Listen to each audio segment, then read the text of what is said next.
لا تدخلوا الجنة إلا من كان مثقال قلب من الكبر فقال رجلا عن رجل أن يحب أن يكون صوبه حسنا وناله حسنا فقال إن الله جميل يحب الجمال الكبر بطر الحق وغتم الناس సోదరులారా, దైవప్రవక్త ముహమ్మద్ రసూలుల్లాహ్ సల్లల్లాహు అలైహి వసల్లం వారు ఈ హదీస్లో ఈ విధంగా వివరించారు. లా తద్ఖులుల్ జన్నత, ఆ వ్యక్తి స్వర్గంలో ప్రవేశించడు. ఎవరి మనసులో అయితే రవ్వంత గర్వం ఉంటుందో, గర్వం అది కూడా రవ్వంత ఎప్పుడైతే అతని మనసులో ఉంటుందో ఆ వ్యక్తి స్వర్గంలో వెళ్ళడు అని అల్లాహ్ ప్రవక్త గారు అన్నారు. సహాబానికి అర్థం కాలేదు, అడిగారు. ఫఖాల్ రజులన్ అన్ రజుల అన్ యుహిబ్బ అన్ యకూన్. ఉదయ ప్రవక్త సల్లల్లాహు అలైహి వసల్లం గారు, ఒక వ్యక్తి మంచి బట్టలు ధరించాలనుకుంటాడు, మంచి మేజోళ్ళు వేసుకోవాలనుకుంటాడు, హుందాదౌనమైన జీవితం గడపాలనుకుంటాడు, ఇది కూడా గర్వమేనా అని అడిగారు. దానికి జవాబిస్తూ దైవప్రవక్త సల్లల్లాహు అలైహి వసల్లం వారు అన్నారు, ఇన్నల్లాహ జమీలున్ యుహిబ్బు జమాల్.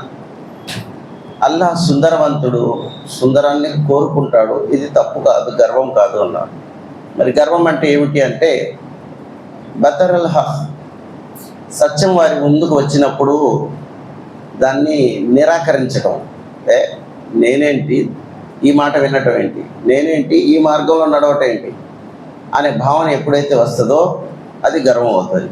గత్మన్ నాస్, జనులను హీనంగా చూడటం. నేను గొప్పవాడిని, ఆడెంత నా ముందు పిల్లోడు, ఆడి స్థాయి ఎంత, ఇప్పుడే ఎదిగాడు, ఇలాంటి భావన ఎప్పుడైతే ఉంటుందో, ఎంత ఆచరణ చేసిన మానవుడు ఈ రెండు రుగ్మతులు ఎప్పుడైతే వస్తాయో అప్పుడు అతని జీవితంలో చేసిన ఆచరణకి ఏమాత్రం ఫలితం ఉండదు. ముఖ్యంగా అల్లాహ్ సుబ్హానహు వ తఆలా ఖురాన్ గ్రంథంలో కూడా అన్నాడు, ఇబ్లీస్ దైవదూతలతో ఉండేవాడు. ఫస్జుదు ఆదమ అలైహిస్సలాంకి సజ్దా చేయమంటే ఫసజదు, అందరూ సజ్దా చేశారు, ఇల్లా ఇబ్లీస్ చేయలేదు. అల్లా అడిగారు, ఎందుకు చేయలేదు నువ్వు అంటే, అన ఖైరున్ అన్నాడు, నేను ఉత్తముణ్ణి అన్నాడు. నేను, ఈ పదాన్ని అల్లాహ్కు నచ్చదండి. నేను అనే పదం అల్లాహ్కు నచ్చదు. నేను అంటే నువ్వు ఎంత, ఇంకో పదం వాడాడు, అన ఖైరున్, నేను గొప్పవాడిని అన్నాడు. ఖలక్తహు మిన్ నారిన్ వ ఖలక్తహు మిన్ తీన్, నాకు నువ్వు అగ్నితో సృష్టించావు, ఎవరి ముందైతే సజ్దా చేయమంటున్నావు అతను మట్టితో సృష్టించబడ్డాడు. మట్టి వేస్తే పై నుంచి కింద పడుతుంది, అగ్ని కింద రాలిస్తే పైకి వెళ్తుంది, గొప్పవాడు ఎవడు అన్నాడు. అల్లా సృష్టించిన వాడు ముందు తన మేధాశక్తిని ఉపయోగించాడు. అల్లా అన్నాడు, ఫఖ్రుజ్, ఇక్కడ నుంచి కిందకి వెళ్ళిపో అన్నాడు. అంటే అర్థమైంది ఏంటంటే, గర్వం ఎవరికైతే ఉంటుందో పైన స్థాయిలో ఉన్నా సరే కిందకి వచ్చేస్తాడు, ఎప్పటికైనా వచ్చేస్తాడు. ఇంకో అంశం ఇందులో అర్థమైంది, ధరణి మీద ఒకడు కూడా ఇదే పదాన్ని వాడాడు, అన రబ్బుకుముల్ అలా అన్నాడు, నేను గొప్ప దేవుడిని అన్నాడు. ఫిరౌన్ సింహాసనం మీద ఉండేవాడిని తీసుకొచ్చి సముద్రంలో వేసాడు. సింహాసనం మీద ఉండేవాడు అండి, అల్లా అన్నాడు, తీసుకొచ్చి సముద్రంలో వేసాడు. కారణం ఏంటి, నేను అనే పదాన్ని వాడాడు.